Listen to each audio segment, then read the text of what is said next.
The iPhone. You've heard about it, I've heard about it, your mom, sister's, cousin's dog has heard about it. But what exactly makes it so popular that we all know about it? Well, if we're not talking about, the camera quality, which is like a really, really big argument that a lot of people like to bring up, or the fact that it's super smart, super simple to use, super, user friendly. I already said super simple to use, and that's basically one thing. But like, yeah, let's move on from that. If we're not talking about any of those things, what exactly makes the iPhone so good? Well, in this video, I'm gonna be telling you guys why everyone is buying iPhone, including myself.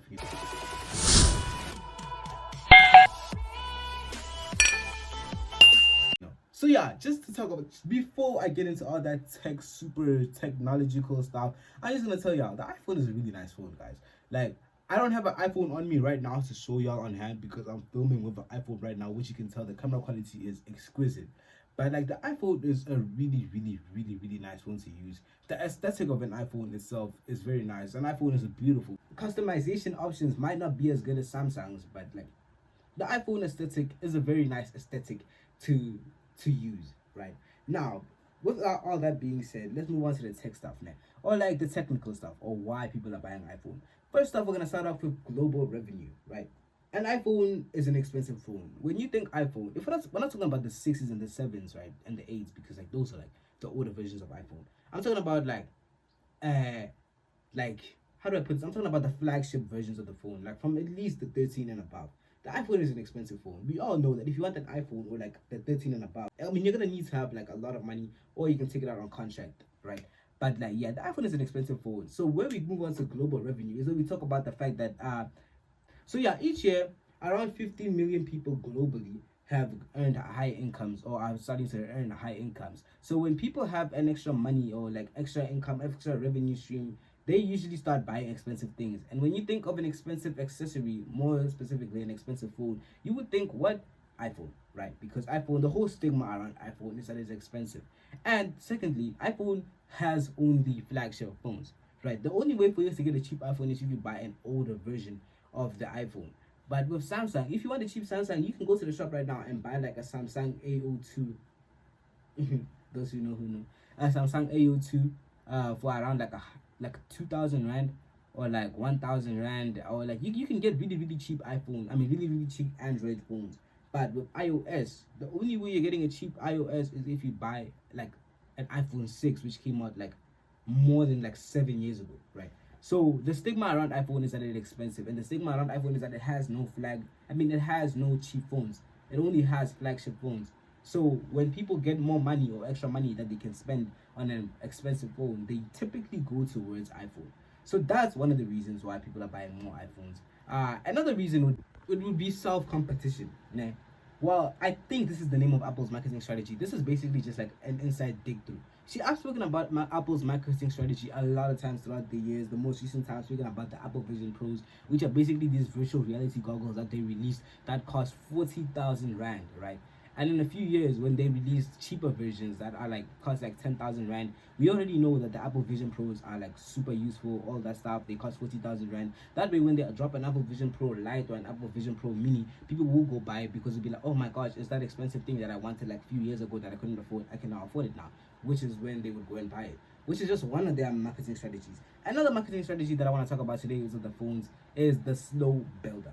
See, Apple does this thing called a slow build-up, where when the first iPhone was first released, sure, it was overhyped, but it was significantly lacking compared to its competitors, Samsung, Honor. Well, Honor and Xiaomi are just new, so I'm gonna just say Samsung, right? Compared to Samsung or compared to Android, it was significantly lacking because Android is not just Samsung. There are a bunch of different phones that have Android as an operating system, right? So Android is competing with other Androids in order to build a better phone, which is a good thing if you think about it, or you look at it from just like the basic. How do I put it? If you look at it as like, if you don't dig too much into it, it is a good thing that Android is competing with other Androids to produce a very, very good phone, because Android got wireless charging back in 2013. iPhone got wireless charging in 2017. Android has been using USB-C since 2018, if I'm not mistaken. Samsung 2018, while iPhone only got it in late 2024, right, with the latest iPhone. Also, iPhone is using 48 megapixel cameras, while the Android has up to 256 megapixels on their cameras. Basically, and Android is experimenting with flip phones and folding phones, while iPhone is not even on that yet. Even if I don't know if they're going to drop it, but I don't know. Fact of the matter is that iPhone has a feature.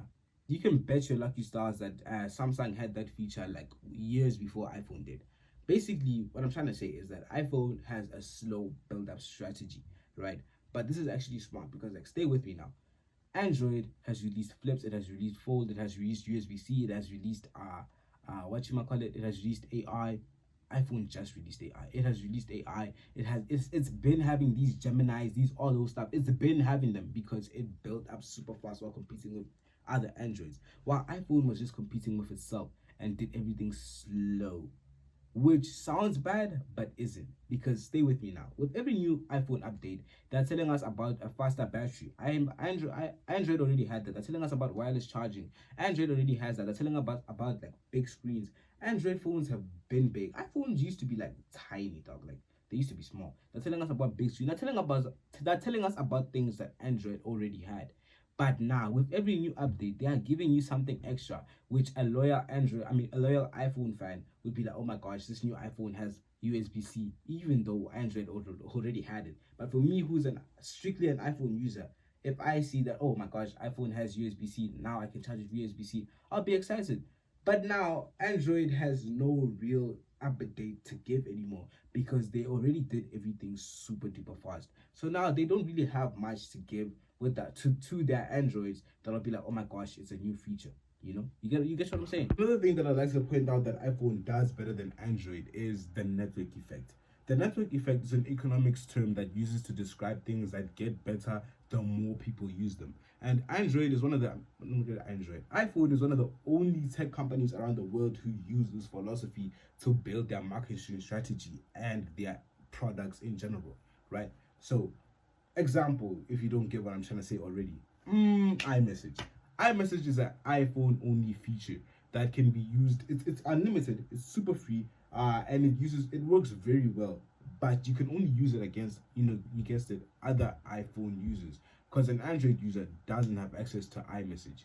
Another thing, FaceTime. FaceTime is super well. It works better than WhatsApp video call. It's super fast and it doesn't jam. You get what I'm trying to say, like iMessage is good, FaceTime is good, but they can only be used with other Apple users, So the more Apple users the more people you can iMessage with and the more people you can FaceTime with, other than having to use, WhatsApp or WhatsApp video call. Networking is a very, very, very, very good philosophy that iPhone users take major advantage of. But just one more example is the iTags. Apple iTags actually work in a genius way, right? Apple iTag updates itself, yes, on a regular, so that you can constantly know the location of the stuff that you put the iTag on. But something that a lot of y'all didn't know is that the Apple iTag is constantly updating itself when it is around a new iPhone. If I have an iTag right now and I go somewhere else and I meet up with someone, or I become in the vicinity of someone with an iPhone, the networking would actually cause the iTag to auto re-update itself to transmit a new location. So in case they do try to tweak with the the iTag once they steal your thing, if whoever stole or whoever losing or whatever causes your iTags to go missing that you're trying to look for it, if there is an iPhone nearby, you will be more likely to find it because it will also re-update itself and use the same location that other iPhone is on, which is actually genius. But that's just not it. To finish off the video, I have to talk about the Apple consumer loyalty. The Apple loyalty is actually insane. You've probably heard a lot about how Apple wants to control everything.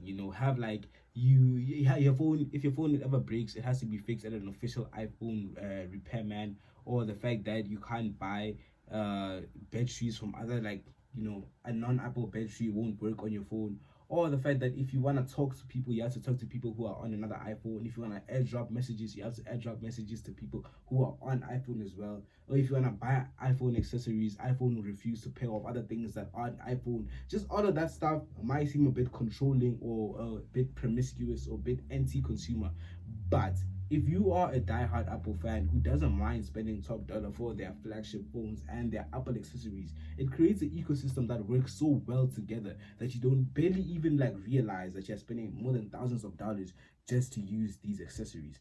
But Apple is associated with, like, big spenders, which causes number five, another point that makes people buy iPhone even more. The fact that since iPhone is associated with big names, big brands, big money, it makes consumers, I mean, developers or producers be more willing to produce and develop things that are catered towards the iPhone. Whether it's developers on like softwares and stuff who want to develop their apps in the Apple App Store, like Genshin Impact, for example, or producers who want to develop Apple products like, Apple pouches or Apple, accessories, like just things to be used for the iPhone. It just makes everything work so well together that you found yourself in a perfect ecosystem. Although it was pricey, you found yourself in a perfect ecosystem where you have Apple tags to always find your things, or you have Apple earpods that are always connected to your phone, whether they're not playing music or not, or you have Apple Watch, which is basically like a mini version of your phone on your wrist, which works so well, even has a flashlight, even has a torch, which I might be getting anyway, maybe soon, I don't know. Or you have the Apple TV, which is basically a TV smart extension that lets you like watch what do you call it, Netflix, YouTube. It's just basically like a smart TV box, and it's also like a TV application where you can also watch shows. Like, it's a streaming service basically. So all these stuff come together to form such a perfect ecosystem. Even now with the new Apple Intelligence AI, actually the Apple Intelligence, Siri just got a whole lot smarter, and now there's a Siri that like a Siri home. And who knows, what if Apple drops a car?